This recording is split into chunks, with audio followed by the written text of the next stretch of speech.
Hi everyone, it's Charlie Kate here from ESTNN, and today I'm pleased to be joined by Bance and Cammy from Toronto Ultra. Thank you both for joining me today. Thank you for having us.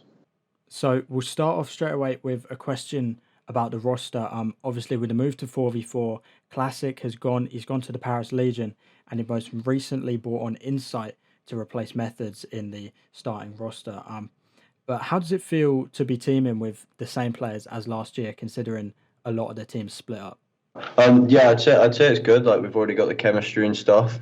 Like all the outer game stuff. Like we're all comfortable around each other, and so that's always like a big thing. I'd say going into teams, like how are you going to gel outside the game? And I say we gel pretty well outside the game. Yeah, and the move back to 4v4 is something that a lot of players have liked. But how are you guys enjoying the move? I mean, obviously for me it was a bit different because I hadn't really been about when 4v4 was a thing. That's when I first started playing. So it was a big change for me going from 5v5, especially the way that Modern Warfare was played. Coming into this game, it was a big change. To be fair, you have to make a lot less mistakes and stuff like that. But I think it's a positive change at the end of the day. Even though obviously quite a few people lost out on spots and stuff like that because teams lost an extra player. But I think at the same time it was better for the esport and it's a lot more fun to play. Yeah, Barnes, how about you? Yeah, I think for me personally, I had more success in 4v4 cards. I think I'm just better at like being like a route man and such. Like I think the gameplay of 4v4 probably suits me better. Because 5v5 is literally just like a flood fest, just pure flood the hill, flood the point, and just win the trade sort of thing. And I feel like I'm better at like being able to like maneuver the map, just be that annoying guy, the guy always shooting you in the back and stuff like that. And obviously, 4v4 COD, it means that you have to adjust roles slightly when it comes to playing compared to 5v5. More specifically for you, Cammy, as you haven't played 4v4 COD competitively before, how have you adjusted to this change? I'd say I've adjusted pretty well so far. Like I said, it just comes down to like making less mistakes and stuff like that. And role wise, I still use the same sort of like flex, like do whatever AR, SMG, just what I'm comfortable with. But it's just honestly learning that you have to, make less mistakes, less other player on your team to like make bailouts and stuff like that for the mistakes you do make. So just stuff like that. But honestly, I think I've adapted pretty well, and hopefully I keep improving. Your hardpoint has looked great this season, and it's something that you've played at a very fast pace. Is hardpoint something that you've specifically worked on and tried to make it your best game mode, or has it just come naturally to the squad? I feel like, honestly, our hard point is, I'd say it's super up and down. Like when we're playing good, I'd say our hard point can definitely be our best mode. Like we're really, really good, like you said, our pace and stuff like that. We've got I feel like a really good idea on like just trading and stuff like that. But recently, I'd say it was a little bit more inconsistent. I'd say from last year, definitely S&D was probably our best game mode. But coming into this year, really not sure how it's played. It's a bit different to last year and stuff. So I'd say, to be fair, all game modes for us at the moment are pretty inconsistent all around. But obviously, we're going to be working on that. Now, following on with some S&D, you guys are the only team so far this season to beat Atlanta FaZe in Search and Destroy with a 6-3 win on Raid. From watching it, it seemed like it was your aggression that really caught them out. But could you go into a bit more detail on how you managed to beat the best S&D team in the game? I think it was more or less, I think, just like S&D teams or S&D, for example, in league matches can be weird because as soon as you start winning S&D and people notice that you're doing well in it, obviously people are going to do VOD research on you and stuff like that.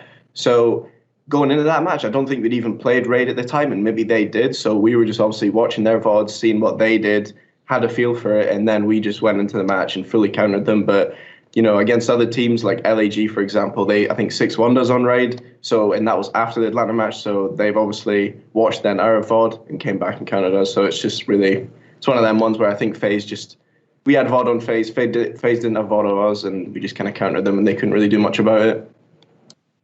Now, in the major, you unfortunately fell 3-0 to the LA Thieves. What have you learnt from that match, and what are you looking to improve on going into stage two? Um, I mean, for the LA Thieves match, I'd honestly say it.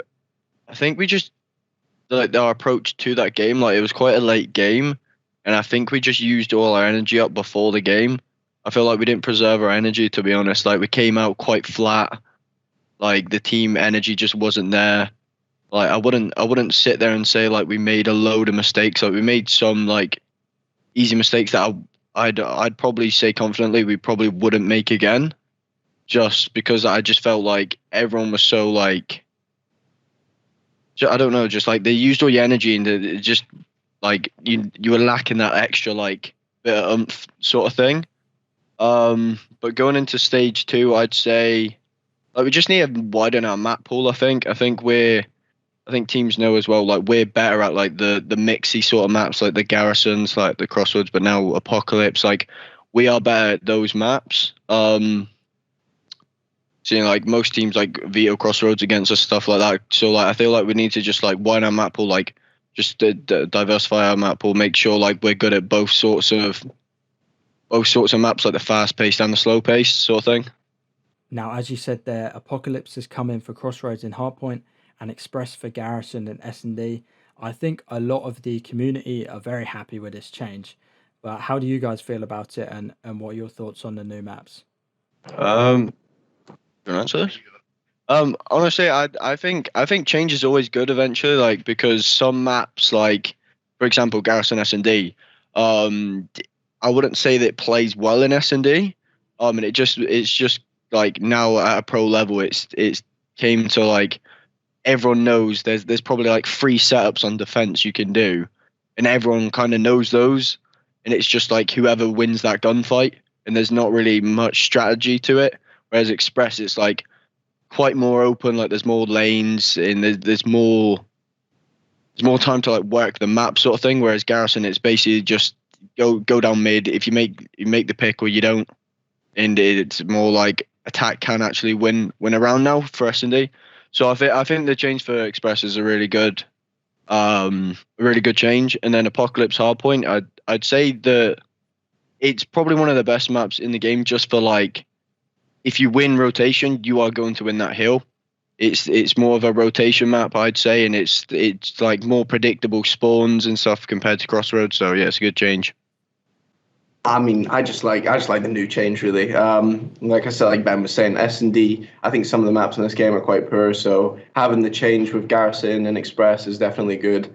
But in terms of Hardpoint, I think people didn't really like Crossroads in the first place. So again, Apocalypse coming in, something new for people to watch, and it's just it's just a bit of a change.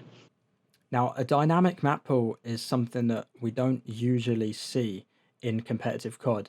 But do you guys like the thought of changing up the maps mid-season, and would you like to see it in seasons in the future? I mean, it's definitely hard and stuff to like quickly learn new maps. I mean, obviously the teams that learn it the quickest are obviously going to be the best at it, right? But I don't know. It's just a weird one. I think, especially on this game, I think the maps were really limited. So I like it on this game, but I think some other games the maps weren't too bad. But definitely for this game, it's a good thing. And I don't mind some of the old maps coming in, or even them adding new ones for us to learn.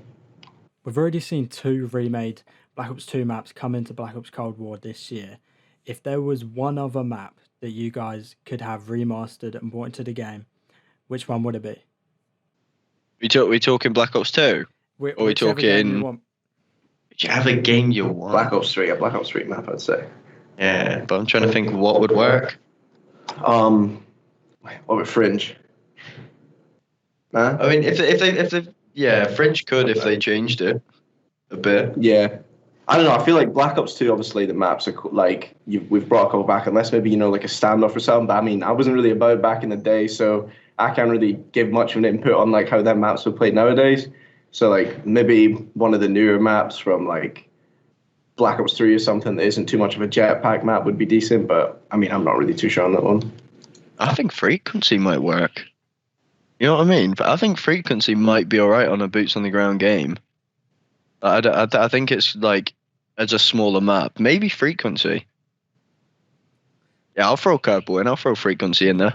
Now, you've brought in Insight for Stage 2, a great young European talent. Insight has previously played with Kleenex on Team Singularity. How are you guys looking forward to playing with Jamie? Yeah, we're looking forward to Stage 2. Obviously, it's a big change because obviously we've played with Zin for over a year now, so it's a big change. Yeah, we're looking forward to it. Like we're looking good in practice. I think I don't know. It's kind of a weird one because it's the Zin's a big personality in our team. So like when you remove a big personality and add someone else in, it's always going to be a bit of a shake up for the team. But Insight is pretty good. I'd say he knows the game pretty well. Obviously in challenges, like he won back-to-back events in challenges. So he's looking pretty good, and he fits in quite well for us. Now, your group for Stage 2 consists of FaZe, LA Thieves, New York, LA Gorillas, and London. It's looking tough, but are you guys confident heading into Stage 2? Yeah, I'd say we're pretty confident. Scrims have been looking pretty decent recently, so I'm pretty confident in that term. We just got to make sure that we're coming prepared. That our S&Ds, what we know it can be, and then we're just making sure we're closing out respawns, and we should be good. I think we had a lot of chokes in the last group stages, really bad chokes to be honest. So hopefully none of that happens this time round, and we just get the job done and make it a bit easier on ourselves. And finally, you guys kick off the event with match against LA Thieves on Friday, followed by a match against Atlanta FaZe on Sunday. After losing to both teams in your previous matchups, what are your thoughts heading into these games, and how are you looking to turn that around? Heading into those games, we're kind of confident. Obviously, Atlanta FaZe really good. And they obviously won the event. But when we played them, obviously, like first map, we lost by 3 points, and I'd honestly say that was probably our map for the taking. Obviously, we took the search, so like who knows where that could have been. Obviously, if we went 2-0 up against them, so obviously I am confident against them. I feel like if we keep playing how we are in practice at the moment, I think we could take them all the way, just like we have done in like the previous year. In LA Thieves, I think we're kind of similar to them. I think we've got the talent. I think we've got like everything they kind of do. Like I think we match up pretty well when it comes to talent v talent. It just comes down to who's playing better on the day, I'd say. Okay, well, thank you both for taking time to speak to me today. I really appreciate it, and best of luck for Stage 2. Thank you. Appreciate it very much.